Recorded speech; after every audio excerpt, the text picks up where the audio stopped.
जब हम अपने सच्चे मन से और अपनी आत्मा से परम पिता परमेश्वर को अपने आप को समर्पित कर देते हैं तो वो हम नहीं होते, परमात्मा करते हैं। सब खेल वो खेल, जितना भी रोल प्ले करना है वो प्ले करते हैं, वो हमें चलाते हैं और हम चलते चले जाते हैं। जिस तरह से एक ड्राइवर चलाता है गाड़ी को और उसके अंदर जो बैठे हुए हैं वो यात्री होते हैं। जैसे गाड़ी लेके जाता है ड्राइवर, जिस दिशा में ड्राइवर लेके जाता है उस पर विश्वास करके वो उसके साथ चलते चले जाते हैं। इसी तरह से जब हम अपने मन का सरेंडर करेंगे, अपनी सच्ची आत्मा से अपने आप को उस डिवाइन को, उस परम पिता परमेश्वर को सरेंडर करेंगे, तब आप देखना आपके अंदर वो ज्ञान की, जानने की इच्छा होगी, वो रास्ता वो आपको अपने आप ही दिखाएंगे।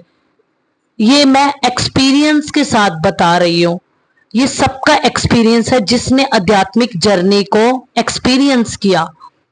तो इसलिए आप भी इस आध्यात्मिक यात्रा में अगर सफर करना चाहते हैं तो जानने की अगर आपके अंदर जिज्ञासा है, इच्छा है, उस परम पिता परमेश्वर को जानने की इच्छा है, उनकी प्राप्ति की इच्छा है, उनसे कनेक्ट होने की इच्छा है, तो आप सब अपनी आत्मा को जागृत करने के लिए हाथ जोड़कर उस परम पिता परमेश्वर से प्रार्थना करें कि मालिक हमें रास्ता दिखाइए, कि हम आपको जानना चाहते हैं।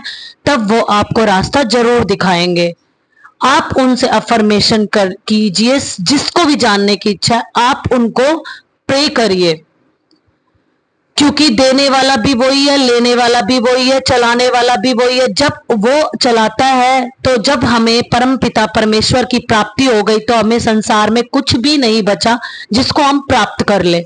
जब उनका हमें साथ ही मिल जाता है तो हमें किसी के साथ की जरूरत ही नहीं रहती। तब ये संसार फीका लगने लग जाता है, ये संसार की खुशियां फेक लगने लग जाती हैं। असली आनंद हमें अपने हृदय के अंदर प्राप्त होगा। वो परमात्मा हमें आनंद महसूस कराएंगे, वो हमें जो अपनी प्रेजेंस की फीलिंग्स कराएंगे वो आप सोच भी नहीं सकते। वो कौन सा इनर वर्ल्ड की हैप्पीनेस है, इनर जो हैप्पीनेस है, जो अंदरूनी खुशी है, उस परमात्मा के द्वारा दी गई खुशी है, वो असली खुशी है।